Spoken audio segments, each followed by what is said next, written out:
Pessoal, boa noite a todos.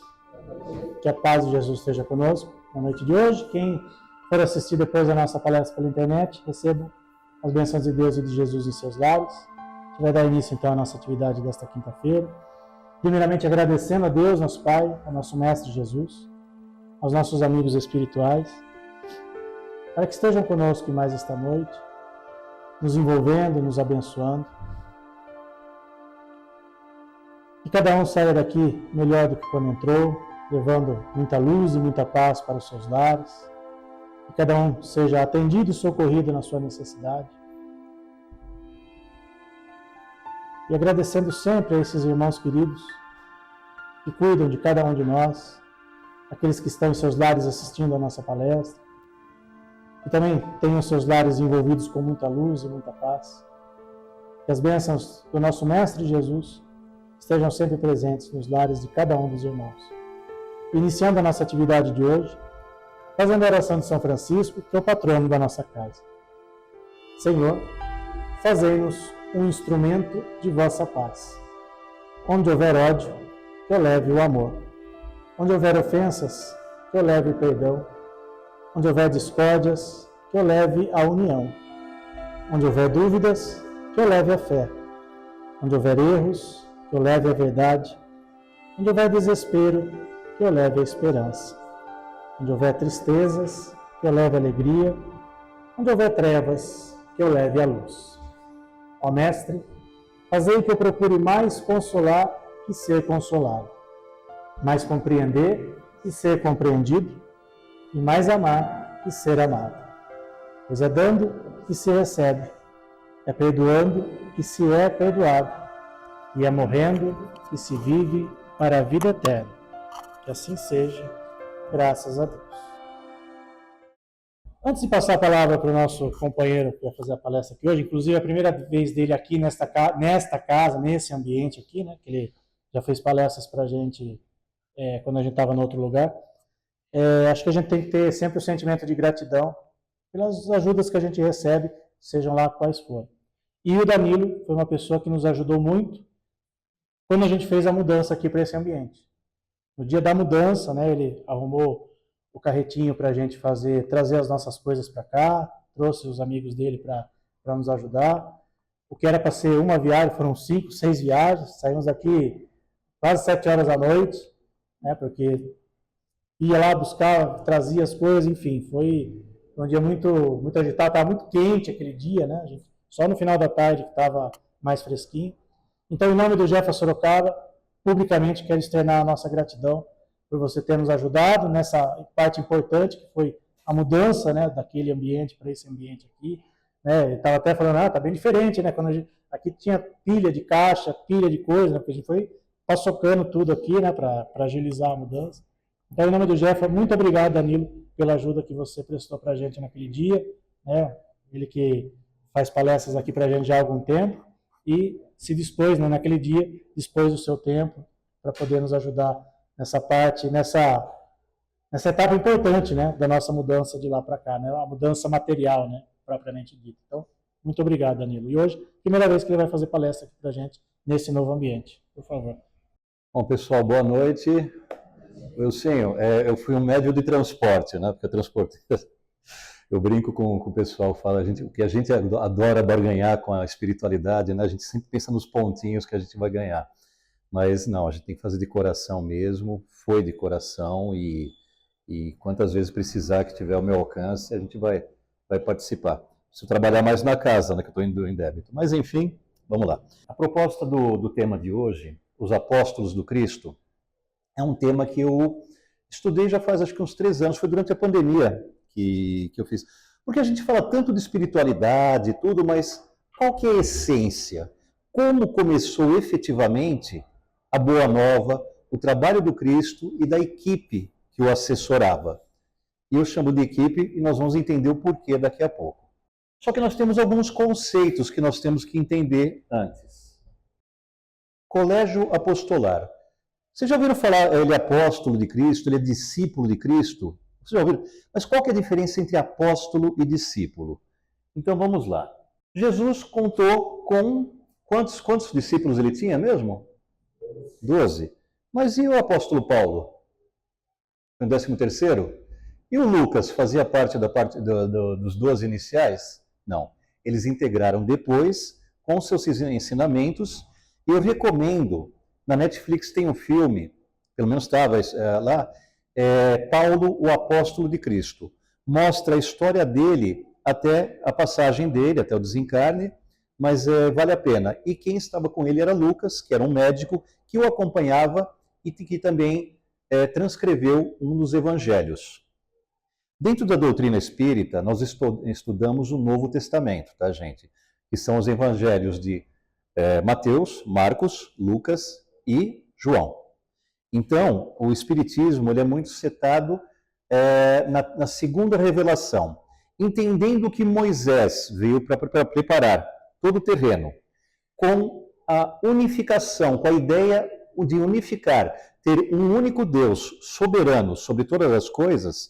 Então ele veio aproximadamente aí uns quase 3.000 anos antes de Cristo, né, lá no Egito, teve aquela unificação do povo e foram em busca da terra prometida. Então a partir daí ele trouxe o quê? Os 10 mandamentos, que eram 10 leis morais a serem aplicadas. Então a humanidade teve lá seu tempo, lá 2.000, 3.000 anos para aprender. E aí veio a segunda revelação, que é o Cristo. Só que o Cristo, ele pegou esses mandamentos e condensou em apenas um, que é amar ao vosso Deus sobre todas as coisas e ao próximo como a ti mesmo. Então ele nos trouxe o quê?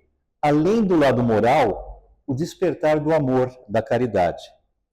Só que ele não conseguiria fazer isso sozinho. Então a espiritualidade trouxe quem? Trouxe os apóstolos e posteriormente os discípulos para que houvesse a divulgação dessa mensagem de amor. Apóstolo é um termo derivado do grego, significa enviado. Então, os apóstolos, os 12 iniciais e mais os posteriores, Paulo e Lucas, eles foram enviados, foram emissários de Deus, que já estavam comprometidos com Jesus para o ensinamento da Boa Nova, do Evangelho.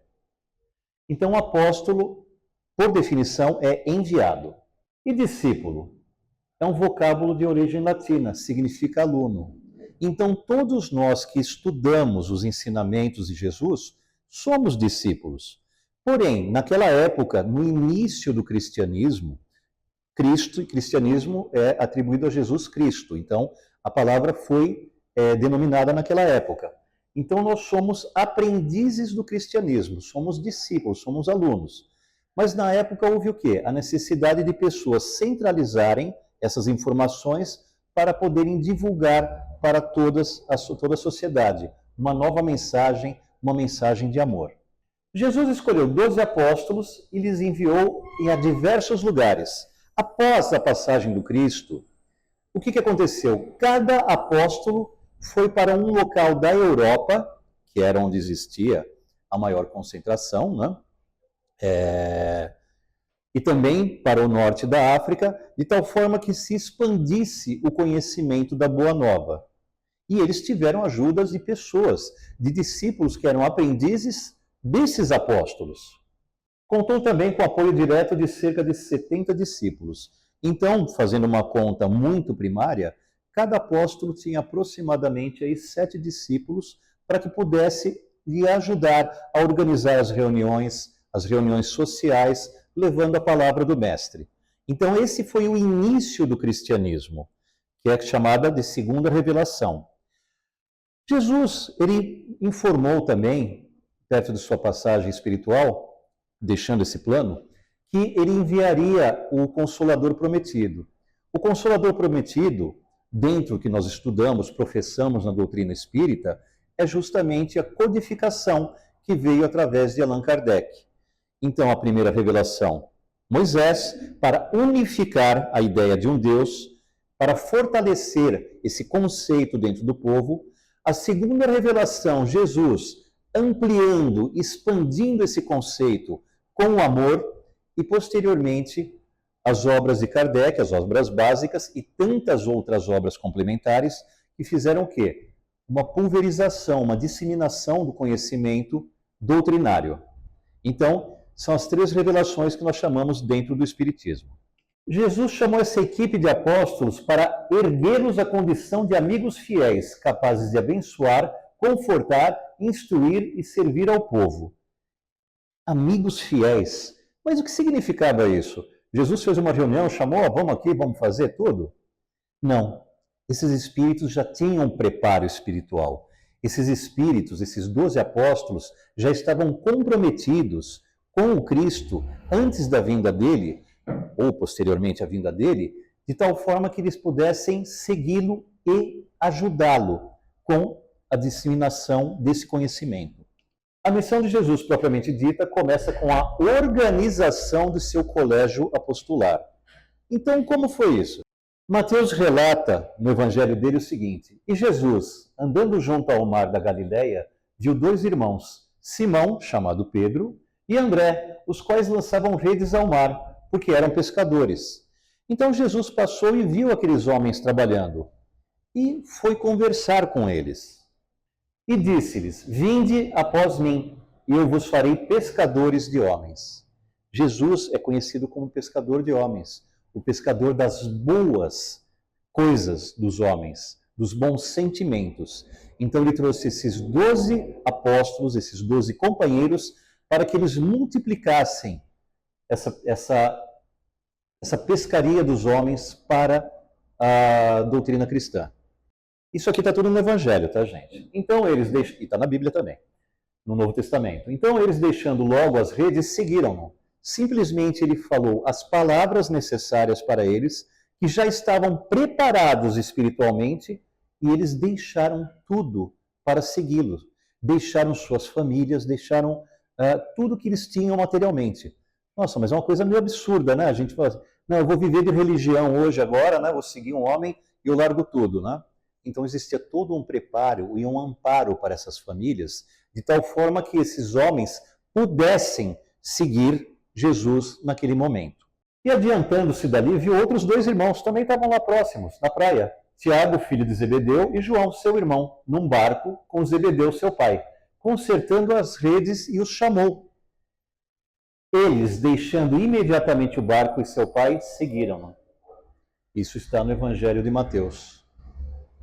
Ou seja, Jesus foi passando e recrutando espiritualmente esses homens para que eles pudessem auxiliá-lo. Da esquerda para a direita, nós temos os apóstolos: Bartolomeu, Tiago Menor, André, Pedro, Judas, João, Jesus, que está ao centro, Tomé, está com o dedo para cima lá, Tiago Maior, Filipe, Mateus, Judas Tadeu e Simão. Simão Pedro. Pedro está lá. Essa aqui é uma foto da Federação Espírita Brasileira. A gente precisa sempre colocar alguma referência de onde a gente pega a imagem, né? Porque é uma questão até de direito autoral. André. Então os apóstolos, após a partida do Cristo, eles tiveram uma vida dentro dos seus trabalhos espirituais.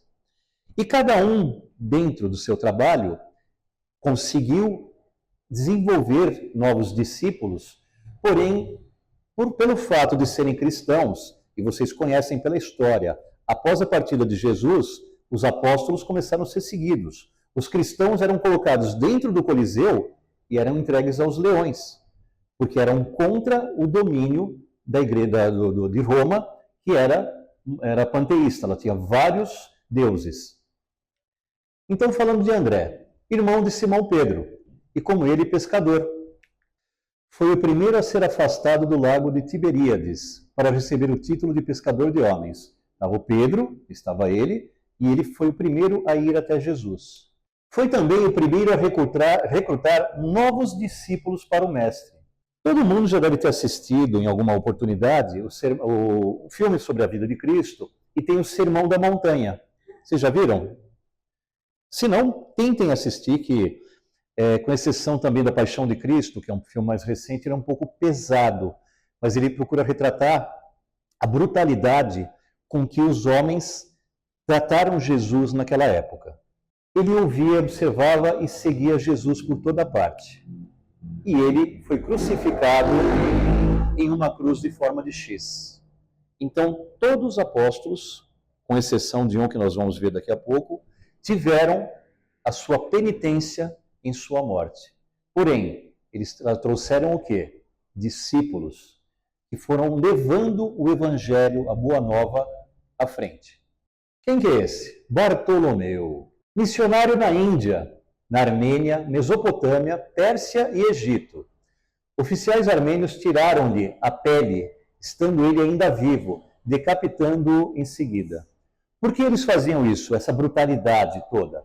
É para combater o cristianismo. Vocês já repararam que toda vez que a gente começa a entrar, a gente vai na casa espírita, a gente procura fazer as preces, evangelho no lar, e vocês já repararam que quanto mais a gente está trabalhando pela doutrina, parece que as coisas vêm mais negativamente em cima da gente? Acontece isso, porque estamos trabalhando para a luz, estamos trabalhando para o bem. E, infelizmente, considerando que nós temos 8 bilhões de espíritos encarnados e 4 vezes mais, 36 bilhões a encarnar, existe uma névoa, uma grande, como que eu posso dizer assim, uma névoa muito pesada de espíritos sofredores, espíritos que querem voltar, entendendo que vai ter uma transição planetária nesse milênio, e também esses espíritos, eles começam a grudar na gente. Mas grudam na gente por quê? Porque nós temos o nosso livre-arbítrio. Vocês já repararam que na casa espírita todo mundo é bonzinho? A gente fala de Jesus aqui, todo mundo é... Só que o dia a dia é lá na rua, é no trânsito, é no relacionamento familiar, é no relacionamento profissional, é lá que nós somos testados. E lá nós tiramos a máscara de religiosos e mostramos como nós somos. Nós somos como antenas parabólicas, nós estamos recebendo o tempo todo tanto bons pensamentos, quanto pensamentos que não são bons. E aí eu já comentei com vocês anteriormente, hoje eu levantei de pé esquerdo. Vocês desculpem, gente, eu durmo do lado esquerdo da cama. Quando eu levanto, o primeiro pé que eu ponho no chão é o esquerdo. E eu não dependo do esquerdo para andar, eu dependo do esquerdo e do direito. Se eu for levar à frente, um dia que eu levanto azedo, isso vale para todo mundo, e eu acredito que todo mundo já tenha passado por isso, a gente passa o dia inteiro azedo. Já repararam? Vai dirigir, toma fechada, chega no serviço, o chefe dá uma bronca, briga, discute com a esposa, com o marido, né? Filho que... Então, nessa hora nós precisamos o quê? Evangelho. Parar um pouco. Como eu falei agora há pouco, nós somos suscetíveis às ondas vibratórias que nós temos no ambiente. E como seres humanos falhos e em fase de aprendizado, tem hora que estamos captando muita coisa boa e tem hora que nós não estamos captando coisa boa. Então, nessa hora que nós não captamos coisas boas, é a hora que a gente tem que parar um pouco, refletir, respirar e contar até 10. Quando eu trabalhava na outra empresa, ainda, no ano retrasado, o escritório da gente era lá no shopping Iguatemi. E eu parava o meu carro no shopping mesmo, na torre comercial do Iguatemi. E um belo dia, numa segunda-feira, eu chego lá, desço do carro e olho uma cerveja no chão, uma garrafa de cerveja. Eu olhei aquilo e falei, não tem educação de pegar e ir até lá no cesto e jogar, né? Eu fui andando, acho que uns 20 metros, ruminando aquilo. A pessoa devia ter um pouco mais de noção, tal. Aí me veio uma vozinha bem assim aqui dentro. E por que você não pegou? Sabe o que eu fiz, gente? Meia volta, fui lá, peguei e joguei no lixo. Porque aquilo eu fiquei pensando, alguém pode passar com um carro, pode furar um pneu, pode estourar, machucar uma pessoa, a pessoa pisar no vidro, né? Então, as coisas dependem de cada um de nós. Fazer o dia ficar bom, levantar com o pé esquerdo ou com o pé direito, ou como vocês queiram chamar, tá? Depende única e exclusivamente da gente. É fácil o dia a dia? De forma alguma. Agora vamos pensar nesses homens que seguiram, largaram suas vidas todas para seguir um exemplo para a humanidade, dedicaram sua vida e terminam com situações de morte horrendas. Então, como apóstolos, como determinados a ajudar, eles sabiam pelo que iriam passar. Jesus, no Monte das Oliveiras, essa passagem todos nós conhecemos, tem a hora que ele faz a reflexão dele conversando com Deus. E ele fala, que seja feita a sua vontade. E uma coisa que também aí são as traduções, né? Quando tem a crucificação, né? Ele fala, Senhor, perdoai-os porque eles não sabem o que eles fazem. E muitos traduzem como, Deus, por que fizeste isso comigo? Né? E existem traduções que falam: Deus, como me glorificaste. Jesus veio à Terra com uma missão de trazer o amor, de difundir o amor com esses homens, com esses espíritos sensacionais. E ele sabia, desde pequeno, dada a sua energia, o seu conhecimento, a sua luz, que ele teria um fim muito difícil. E esses homens espelhados como apóstolos, diretamente sabiam também que o fim deles poderia ser cruel tanto quanto Cristo. E eles seguiram suas vidas e suas missões.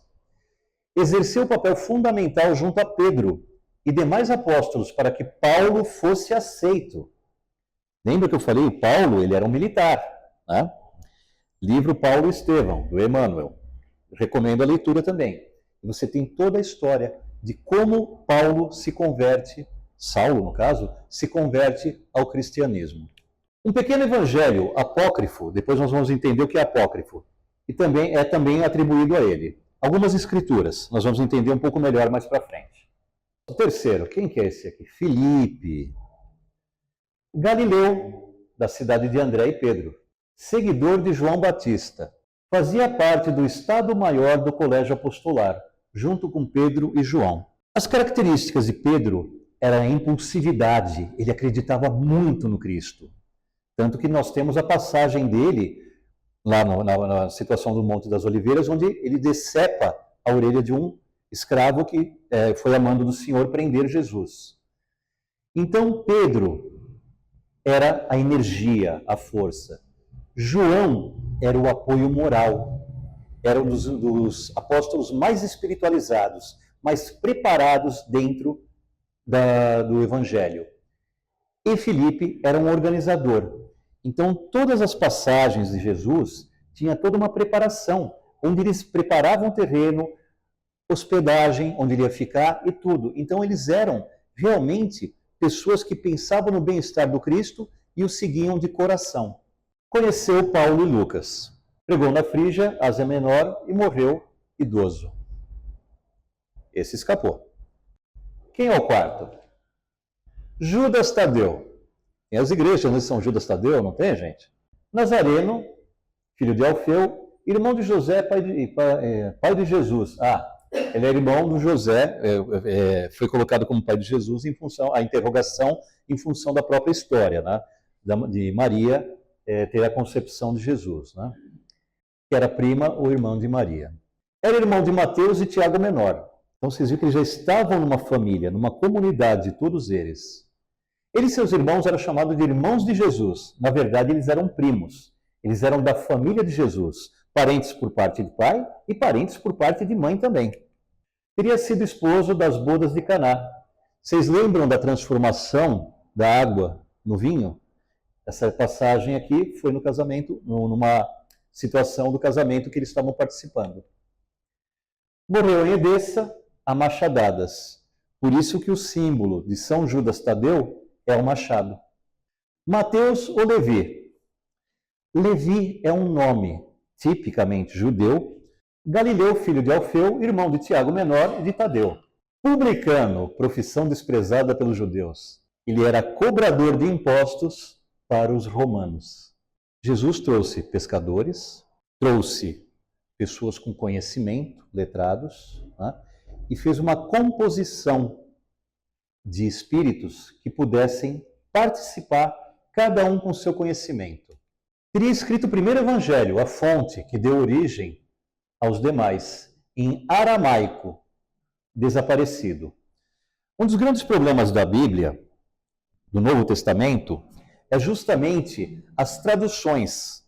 Foi traduzido para o grego, depois foi traduzido para o latim, então existem muitas perdas de informações aí. E eles eram homens que acompanhavam o Cristo e iam relatando as coisas, as passagens e os ensinamentos do Cristo. Pregou na Etiópia, onde morreu. Revela Jesus com características humanas, não divinas. Ele traz o quê? Que Jesus era um homem. Não vamos discutir se o espírito de Jesus ocupava um corpo fluídico, altamente preparado. Não. Ele colocava o seguinte: Jesus é um ser humano. E como ser humano, ele nos traz exemplos. Ele sofre. Alguém tem dúvida do Calvário? O caminho até a cruz? Não. Então ele colocou Jesus como um homem. Trouxe toda a espiritualidade dele, mas mostrando que um homem pode ter espiritualidade. Simão Pedro, ei Pedrão, a rocha, segundo Jesus. Pedro, pedra. Lembra que eu falei que ele era impulsivo, ele fazia as coisas, né? Ele é pescador, foi dos primeiros a ser recrutados, né? E identificou Jesus como Messias, filho do Deus vivo. E aí acontece uma situação interessante, que nós vamos ver um pouco mais à frente. Mas Jesus era conhecido como Messias. Só que o povo judeu esperava um Messias, não um Messias que falasse de amor, mas um Messias que fomentasse a guerra para que conseguisse vencer o domínio romano. Existe uma frase em latim que diz o seguinte: se você quer a paz, prepare-se para a guerra. E era essa frase que o povo judeu na época e o povo romano entendiam que deveria ter um salvador. Líder e participante ativo do círculo interno de Jesus, com Tiago Maior e João.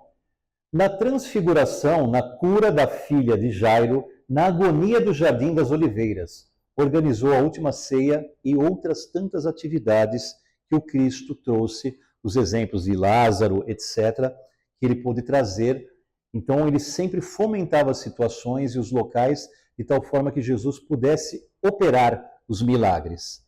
E lembrando de milagre, o que Jesus falava sempre? Senhor, mestre, você me curou. O que Jesus falava, gente? Foi a tua fé que te curou. Você acreditou que poderia melhorar. Você pode acreditar que você vai fazer seu dia melhor. Cortou a orelha de Malcos, escravo do sumo sacerdote. E aqui que vem a frase. Jesus pegou a espada, tirou a espada dele e guarda a tua espada na bainha. Todos os que lançarem mão da espada, a espada morrerão. Sabe o que é isso, gente? Ação e reação. Exatamente. A forma que nós proferimos as palavras no dia para alguém é exatamente a forma que nós vamos ter de retorno. Muitas vezes no mundo profissional, na área profissional, numa empresa, você depende de várias pessoas. E você depende de pessoas com prioridades. E você tem a sua prioridade. Você com a sua prioridade, você vai chegar para outra pessoa do outro departamento: ô cidadão, cidadã, faz isso aqui que eu preciso resolver o meu problema. Eu vou falar do mesmo jeito. Puxa amigo, puxa amiga, como é que está teu tempo? Olha, nós estamos com uma situação assim, se você conseguir me dar essa ajuda aqui, dentro do nosso trabalho, a gente vai ter um resultado muito positivo. Falei exatamente a mesma coisa, de forma áspera e de forma consensual. E a nossa vida é consenso. A gente negocia com a família da gente todos os dias, a gente negocia com a sociedade todos os dias, a gente negocia com os amigos todos os dias. Porque são pessoas, são individualidades. Então, o maior exemplo da ação e a reação foi essa frase que Jesus disse a Pedro. E mesmo acreditando no mestre, ele negou. Vocês lembram da frase? Antes do galo cantar, você vai me negar 3 vezes. Aí foi a primeira. Você conhece Jesus? Não, não sei quem que é. Você conhece Jesus? Ah, ouvi falar, mas não sei, nunca vi. Até que tem a situação que ele fala uma determinada frase, ele nega e o galo canta. Foi o despertar dele para a verdadeira espiritualidade. Ele deixou de enxergar Jesus como um líder e entendeu que ele tinha um papel muito importante dentro desse trabalho. Morreu em Roma, crucificado de cabeça para baixo, a seu pedido. Ele ficou em Roma pregando o evangelho. E quando ele foi pego pelos soldados para ser crucificado, ele disse o seguinte: eu não tenho a condição de ser crucificado como mestre. Eu não tenho a elevação moral para ser crucificado como mestre. E ele pediu para ser crucificado de cabeça para baixo. Simão, o Zelote, o cananeu. Os zelotes eram... os judeus tinham várias tribos, tá? Saduceus, filisteus, samaritanos. Pertencia à seita ultranacionalista e não religiosa dos zelotes, ou zeladores, a qual lutava para a libertação de Israel dos romanos. Os zelotes, eles aparecem muito nos 2 filmes do Ben-Hur, a versão antiga com Charlton Heston e essa versão que tem acho que uns 8 anos mais ou menos. Então os zelotes são aqueles judeus que estão sempre contra o sistema romano. Eles sempre arrumavam confusão, faziam como que eu posso dizer, seus piquetes, as suas bagunças, né? Mas com o intuito do quê? De libertar o povo. Era de Caná, daí ser chamado de cananeu. Vivia da profissão de pescador também. Simão permaneceu na Palestina pregando o evangelho, morto após ter sido cerrado ao meio. Vamos fazer um comparativo com a sociedade hoje? Como está a nossa sociedade? Nós temos uma guerra intrínseca na sociedade, e não exclusiva do Brasil, no mundo todo, onde todo mundo quer ter razão. Existem polarizações, eu não estou entrando no ambiente político, tá, gente? Mas existem polarizações de tal forma que o ser humano está cada vez mais perdendo a essência. Hoje, graças a Deus, nós não estamos cerrando pessoas ao meio. Só que ainda existem determinadas regiões com determinados espíritos, principalmente na região do Oriente Médio, onde eles levam como palavra de Deus tirar a vida das outras pessoas, que eles chamam de infiéis. Eles estão errados? Não vamos julgar, mas culturalmente é um grupo de espíritos que age com violência. E da mesma forma, o mundo responde com violência. Vamos falar de exemplos mais recentes. A Rússia com a Ucrânia. Você pegar aquele estreito na região da Crimeia, onde meu pai nasceu na Crimeia, e meu avô ele era da Marinha Russa, e é só uma questão geopolítica, é posicionar uma base onde você tem acesso político. O maluco lá do Putin, com perdão da palavra, ele fez o quê? Ele fechou a torneira do gás natural para a Europa na época de inverno, gente. E a Europa depende altamente de aquecimento nas casas. Então, veja a responsabilidade que um homem desse tem. Ele não está, ao exemplo de Hitler, acabando com os nazistas, mas ele pode estar acabando com diversas vidas com uma decisão egoísta.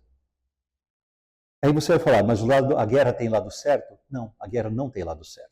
E aí nós temos um estudo específico dentro do Livro dos Espíritos que fala sobre as guerras. Mas é um outro assunto para a gente conversar.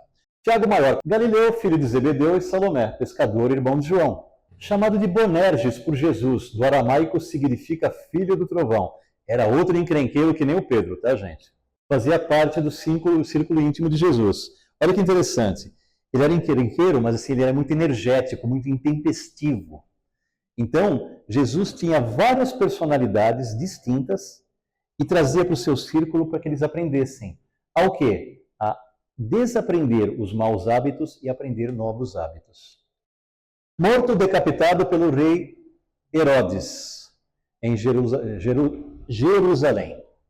Patrono da Espanha como Santiago, onde teria pregado. Acredita-se que seus restos mortais estejam em Compostela. Vocês já ouviram falar do caminho de Santiago de Compostela? É atribuído a Tiago Maior. E esse, Tiago Menor, Nazareno, chamado de o jovem, o justo. Vocês estão vendo que cada apóstolo tinha uma personalidade? Claro, gente, existem obras no Espiritismo, a gente vai ver ao final, que retratam todas as vidas de todos os apóstolos. E é interessante, por que eu trouxe esse estudo para a gente? Para a gente entender que não foi só o Cristo foi a grande partida, a segunda revelação. Só que se não tivesse o apoio desses espíritos todos, nós não estaríamos nessa sala hoje conversando, tentando compreender nossas dificuldades, as nossas mazelas e procurando melhorar cada um de nós. Possível autor de epístola e tido como pregador que falava com autoridade. Paulo teria se aconselhado com ele várias vezes. Nós vamos ver o que é epístola daqui a pouco também. Pilar do cristianismo em Jerusalém, dirigiu a igreja após Pedro. Vocês viram? Pedro foi para a cruz, crucificado de cabeça para baixo. Ele continuou o trabalho de Pedro naquela região de Roma, na Itália. Então vocês veem quanto esses homens acreditavam, porque esses homens simplesmente seguiram o Cristo. Eles não seguiram por acaso. Eles tinham algo dentro de si, uma preparação muito grande. Estamos falando de 2000 anos atrás, numa terra extremamente bruta, árida, com pessoas altamente ignorantes, que qualquer coisa crucificavam, decapitavam, esquartejavam por aí afora. Atirado do alto do templo pelos fariseus e depois apedrejado. Os fariseus, para quem não lembram, eram os principais, eram, vamos dizer assim, os judeus da alta cúpula, tá? Os sábios, os conhecedores. E pelo próprio povo judeu, ele como judeu, foi lançado de uma torre e depois apedrejado até a morte. Tomé. Quem lembra de Tomé, gente? São Tomé? Ver para crer. Tomé, na passagem, após a crucificação do Cristo e a saída dele da gruta, Cristo se apresentou aos apóstolos. E Tomé não acreditava que Cristo era ele, é o Senhor mesmo. E Jesus mostra as mãos e os pés que tinham sido fincados, os pregos, para ele ficar na cruz. A crucificação na época, gente, era feita com cordas. A pessoa era amarrada, né, os pés e os braços, e ficava na posição de cruz. Jesus teve um calvário, um sofrimento tão grande, que eles pregaram as mãos e os pés de Jesus. Tamanha a maldade dos homens da época. Chamado por João Dídimo, gêmeo, ele tinha um irmão gêmeo, aparece em 3 momentos especiais. Quando ele se proclama pronto para morrer por Cristo, ao final da sua vida ou durante sua vida. Quando indaga a Jesus qual é o caminho a seguir. E quando duvida da ressurreição de Jesus. Tomé foi um dos apóstolos que mais acreditou no Cristo. Existe a brincadeira, né? São Tomé, ver para crer, mas ele acreditava de forma tão sincera que ele teve 3 passagens muito importantes. Missionário na Índia, onde é considerado o fundador da seita dos cristãos malabares. Ao evangelho apócrifo, nós vamos ver agora na sequência de Tomé. E João? Era o mais novo de todos, filho de Zebedeu e Salomé, irmão de Tiago Maior, pescador. Companheiro permanente de Jesus. João é um dos evangelistas. Qual que é o outro? Mateus, que nós vimos no começo, e posteriormente, quem mais?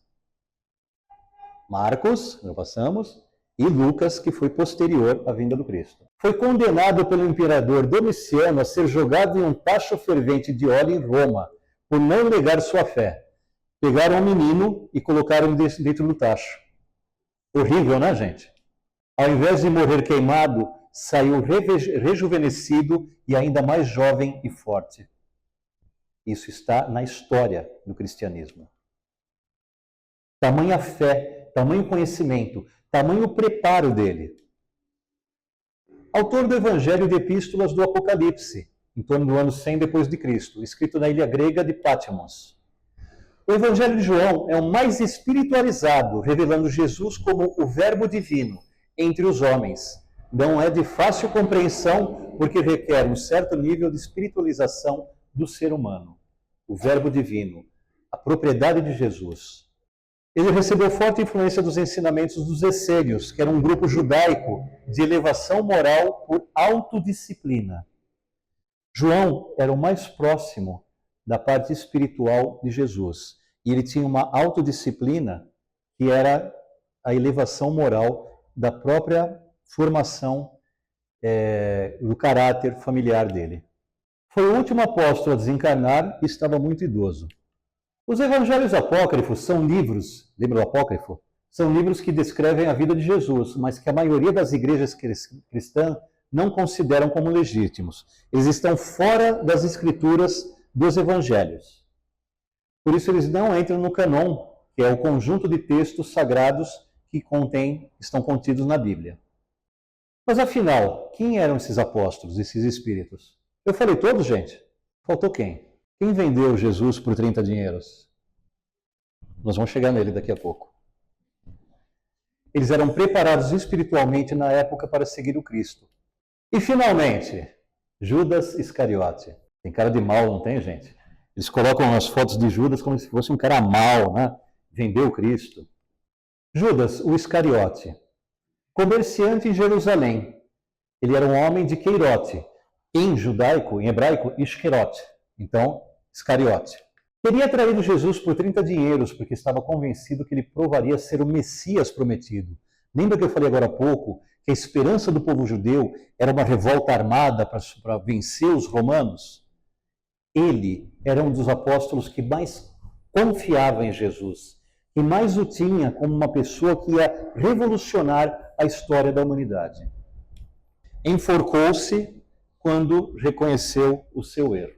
HC é Humberto de Campos, conhecido como Irmão X, um dos espíritos que, através do Chico, psicografou várias obras, tá? Nessa passagem, ele estava às margens do Rio Jordão e ele viu uma figura na época de Páscoa, contemplando as pessoas, vendo a famosa malhação do Judas. Ele olhava aquilo emocionado, pensando, refletindo, e tinha uma aura muito grande em volta dele. E Humberto de Campos foi um jornalista no Rio de Janeiro. Ele, curioso, ele foi conversar, né? E ele falou, o senhor que é o Judas, o Iscariote? Ele falou, sim. E ele pergunta, mas o que o senhor está aqui, por que o senhor está aqui vendo essa simbologia de malhar o Judas, né? E o senhor está em lágrimas. E ele fala que ele demorou séculos, após o arrependimento dele, para aprender o verdadeiro significado do Cristo. Então eu vou recomendar depois, esse material vai ficar com vocês, tá? Mas procurem, vocês podem procurar na internet, Humberto de Campos, entrevista Judas. Procura, vocês vão achar, rapidinho. E eu vou passar aqui, sabe qual foi, ele teve algumas encarnações, mas a encarnação dele mais primordial, que fez a elevação moral dele, não foi no corpo de um homem, foi no corpo de uma mulher. E uma mulher guerreira, na França, na Idade Média. Quem será? Joana d'Arc. Joana d'Arc foi uma guerreira francesa. Ela, através da sua visão, ela fez o quê? Ela coordenava as tropas francesas contra o exército inglês e ela conseguiu com que a França tivesse uma unificação e se livrasse, separasse do domínio dos ingleses. Muito bem. Ela terminou os dias dela queimada na fogueira, considerada como bruxa. Vamos fazer um paralelo com Jesus? Ela trouxe a libertação de um povo. Tá, tudo bem que foi através das armas, da guerra, né? Mas a partir do momento que ela conseguiu ser um mártir, no sentido de libertar o povo, esse mesmo povo a acusou de bruxaria e fez com que ela tivesse uma morte extremamente trágica.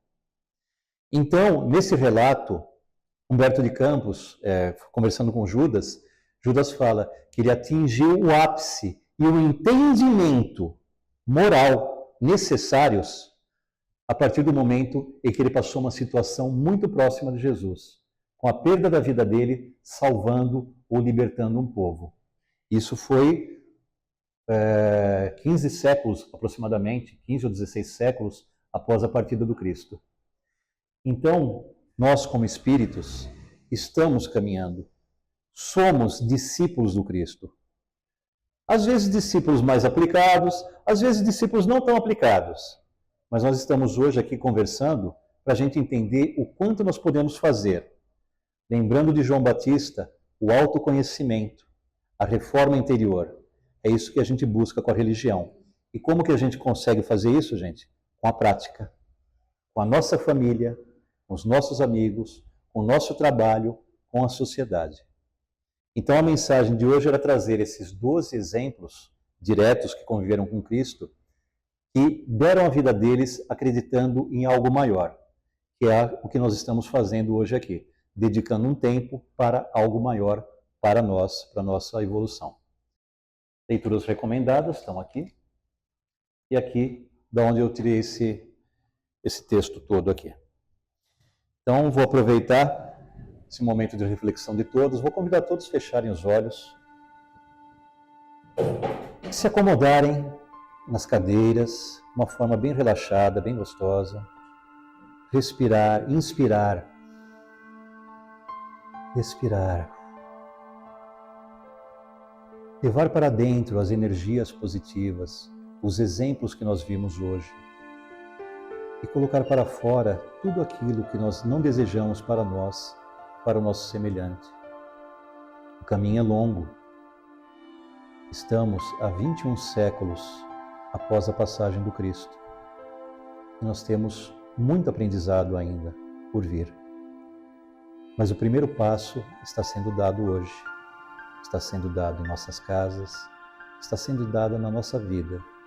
De entendermos que nós fazemos parte de algo maior e somos discípulos de um aprendizado maior e que com certeza teremos frutos fluídicos e espirituais ainda fora da nossa compreensão, mas que atingiremos um dia com a boa nova, com o Evangelho do Cristo. Assim seja. Obrigado, gente.